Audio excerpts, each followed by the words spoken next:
সঙ্গে চিটপের সঙ্গে আমি একটু কথা বলবার চেষ্টা করবো। চিটপ, বিভিন্ন জায়গায় দুর্নীতি, যার থেকে রেহাই পায়নি ছোট ছোট শিশুরাও, মিটেলো দুর্নীতি? দেখো, একদম তাই। আমরা দেখেছিলাম রাজ্যের উত্তর থেকে দক্ষিণ, পূর্ব থেকে পশ্চিম, প্রতিটি জায়গায় যেখানে মিড ডে মিল, সেই মিড ডে মিলের কখনো পোকা, কখনো টিকটিকি, কখনো আরশোলা, কখনো বিষাক্ত বিছে। এবার মিড ডে মিলের চাল চুরি, যেখানে দাঁড়িয়ে রয়েছে এই সেই স্কুল। দেখো, তুমি দেখাচ্ছে এই মুহূর্তে এই রিপাবলিক বাংলার দর্শকদেরকে পাঁচপোতা ভাড়াটাঙ্গা উচ্চ বিদ্যালয়, এই বিদ্যালয়েরই একজন ঝাড়ুদার, তিনি এই বিদ্যালয়ের ভেতর থেকে সেখান থেকে চাল নিয়ে যাচ্ছিলেন। কোন দিক দিয়ে যাচ্ছিলেন একবার সরাসরি দেখাবো। অর্থাৎ এই যে রাস্তা তুমি দেখো, এই রাস্তা দিয়ে এখানে একটি গেট রয়েছে, অর্থাৎ এটা হচ্ছে এই বিদ্যালয়ের দ্বিতীয় গেট। ঠিক এই গেট দিয়েই যখন এই স্কুলের পরিচালিকা, অর্থাৎ যিনি ঝাড় দেওয়ার কাজ করেন, তিনি এই গেট দিয়ে এখান দিয়ে প্রবেশ করেন এবং এখান দিয়ে তিনি চাল নিয়ে বেরিয়ে, অর্থাৎ স্কুলের দ্বিতীয় গেট। এখান দিয়ে যখন বেরিয়েছিলেন তখন এখানকার বাসিন্দারা তারাই হাতে নাতে ধরে, এবং যিনি এখানে ধরেছিলেন সেই মিড ডে মিলের চাল চুরি করবার জন্য, অর্থাৎ বাচ্চাদের খাবার, তার সাথে সরাসরি কথা বলবো। দাদা, আপনি তো সরাসরি ধরেছিলেন, কি দেখেছেন আপনি?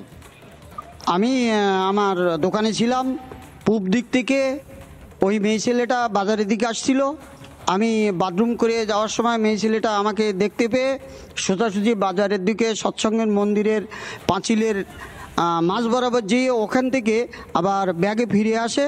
এসে মেন গেটটা খোলা ছিল, ওই গেট দিয়ে ঢুকলো না, বাইপাস সেকেন্ড গেট দিয়ে ঢুকলো। ঢুকে প্রায় আধা ঘন্টা 45 মিনিট মতো মেয়ে ছেলেটা ঢুকেছিল। তারপরে আমি ওয়েট করছিলাম যে 5 জনকে জানিয়ে ওকে ধরবো। তারপরে যখন দেখলাম যে মিহির বিশ্বাস স্কুল থেকে বেরিয়ে স্কুল মাঠে দেখলো কেউ নেই। এই মিহির বিশ্বাসটাকে? মিহির বিশ্বাসটা এই অস্থায়ী কর্মচারী, এই স্কুলেরই সে অস্থায়ী একটা কর্মচারী।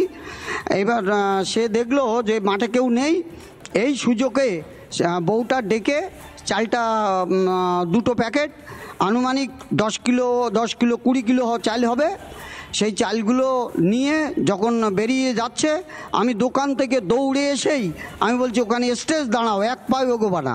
তুমি এর আগের 2 প্যাকেট চাল নিয়ে গেছো, বলেছো যে 20 টাকা দাম নিয়েছে, আমি কার্তিকের দোকানতে নিয়েছি। আমি সঙ্গে সঙ্গে কার্তিকের ওখানে যেয়ে বললাম, কার্তিক, তোমার কাছ থেকে 20 কিলো চাল নিয়েছিল? তা বললো না, চাল নিইনি। এবার কালকে সেই চালটা যখনই যাচ্ছে তখনই তার হাতের থেকে চালগুলো ছিনিয়ে নেওয়া হলো।